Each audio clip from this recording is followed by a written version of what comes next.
پنجاب میں حمزہ شہباز کی حکومت کے خاتمے اور پرویز الہی کے برسر اقتدار آنے کے بعد سے تحریک انصاف والے یہ امید کر رہے تھے کہ وفاقی حکومت عمران خان کے دباؤ میں آ کر جلد الیکشن کا اعلان کر دے گی۔ تاہم حکومتی اتحادی جماعتوں کے اجلاس کے بعد جاری کردہ اعلامیے میں نئے الیکشن کا مطالبہ مسترد کر دیا گیا ہے اور واضح کیا گیا ہے کہ انتخابات 2023 میں ہی ہوں گے اور موجودہ حکومت اپنی آئینی مدت پوری کرے گی۔ اس سے پہلے عمران خان نے مطالبہ کیا تھا کہ موجودہ حکومت ہر محاذ پر ناکامی کے بعد فوری طور پر مستعفی ہو جائے اور نئے الیکشن کا راستہ ہموار کرے۔ ان کا کہنا تھا کہ پاکستان کو اس وقت جو سیاسی اور معاشی بحران درپیش ہیں اس کا حل قبل از وقت پارلیمانی انتخابات ہی ہیں۔ تاہم پی ڈی ایم کی جانب سے عمران خان کے مطالبے کو رد کیے جانے کے بعد اب یہ سوال کیا جا رہا ہے کہ اگر وزیر اعظم شہباز شریف قومی اسمبلی توڑنے سے انکاری ہیں تو پھر عمران ایسا کون سا طریقہ کار اختیار کر سکتے ہیں جس سے حکومت ان کے سامنے گھٹنے ٹیکنے پر مجبور ہو جائے۔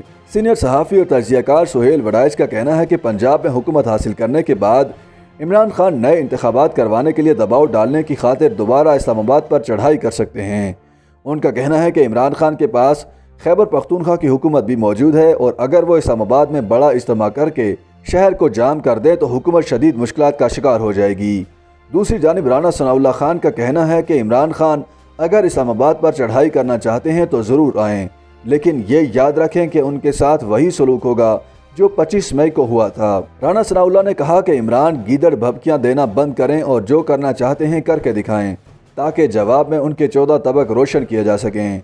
دوسری جانب عمران خان اپنی حکومت کے خاتمے کے بعد سے ملک کے مختلف حصوں میں سیاسی جلسے کر چکے ہیں جن میں لوگوں کی بہت بڑی تعداد شرکت کرتی رہی ہے۔ ان جلسوں سے خطاب میں وہ دعویٰ کرتے رہے ہیں کہ شہباز شریف کی حکومت امریکی سربراہی میں ہونے والی ایک سازش کے ذریعے پاکستان پر مسلط کی گئی ہے اور پاکستان کو بچانے کے لیے اس امپورٹڈ حکومت کا فوری خاتمہ ضروری ہے۔ تحریک انصاف کے ترجمان فواز چودھری نے بھی رانا ثناء اللہ خان کو دھمکی دیتے ہوئے کہا کہ اگر وفاقی حکومت نے فوری انتخابات کا اعلان نہ کیا تو پھر مرکز کی حکومت گرانے میں تاخیر نہیں کی جائے گی۔ تاہم سوال یہ ہے کہ اگر شہباز شریف حکومت نئے انتخابات کا اعلان نہیں کرتی تو عمران خان کے پاس حکومت گرانے کا کیا منصوبہ ہے؟ تجزیہ کار کہتے ہیں کہ اگر عمران خان اسلام آباد پر چڑھائی کرتے ہیں اور یہ امید بھی رکھتے ہیں کہ فوجی اسٹیبلشمنٹ ان کی مدد کرے گی تو ایسا ممکن نہیں، کیونکہ فوجی قیادت غیر جانبدار ہو چکی اور وہ کسی سیاسی تنازع میں الجھ کر اپنی ساکھ مزید خراب کرنے کا رسک نہیں لے گی۔ عمران خان کے مطالبے پر گفتگو کرتے ہوئے سینئر صحافی عاصم نصیر کا کہنا ہے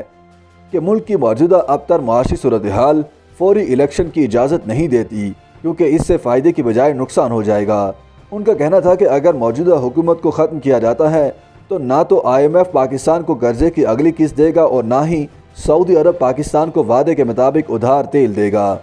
اس کے علاوہ چین، امریکہ، قطر اور دوسرے دوست ممالک کے ساتھ ہونے والے معاہدے بھی خطرے میں پڑ جائیں گے اور پاکستان کا معاشی بحران مزید سنگین تر ہو جائے گا جس کا سب سے زیادہ نقصان فوج کو ہوگا جسے اب تنخواہوں کے بھی لالے پڑ چکے ہیں۔ ان کا کہنا تھا کہ جنرل مشرف کو آئین شکنی پر سزائے موت سنائے جانے کے بعد سے فوج مارشل لا لگانے کی پوزیشن میں نہیں رہی اور اگر عمران خان اسلام آباد پر چڑھائی کر کے امن و امان کی صورتحال خراب کرتے ہیں اور یہ امید کرتے ہیں کہ فوج مداخلت کرے گی تو ایسا ممکن نہیں۔ عاصم نصیر کا کہنا تھا کہ فوجی اسٹیبلشمنٹ نے شہباز شریف حکومت کو مشکل فیصلے کرنے کی صورتحال میں اگست 2023 تک اپنی آئینی مدت پوری کرنے کی یقین دہانی کروائی تھی۔ ان کا کہنا تھا کہ ویسے بھی عمران خان حکومت کی جانب سے IMF کے ساتھ کیے جانے والے معاہدے پر عمل درآمد کے بعد ملک میں جو مہنگائی کا طوفان آیا ہے اس کے بعد الیکشن میں جانا سیاسی خودکشی کے مترادف ہوگا، لہٰذا حکومت کسی بھی صورت فوری الیکشن کی طرف نہیں جائے گی، چاہے اس پر کتنا ہی دباؤ کیوں نہ ڈالا جائے۔ YouTube پر گوگلی نیوز دیکھنے کے لیے youtube.com کی سرچ بار میں گوگلی نیوز TV ٹائپ کریں۔ گوگلی نیوز کے پیج پر سرخ رنگ کے سبسکرپشن والے بٹن پر کلک کرنا نہ بھولیے۔ YouTube پیج پر اپلوڈ ہونے والی ویڈیوز سے باخبر رہنے کے لیے بیل آئیکن پر کلک کیجیے۔ آپ کو ہر نئی ویڈیو کے بارے میں نوٹیفیکیشن موصول ہو جائے گا۔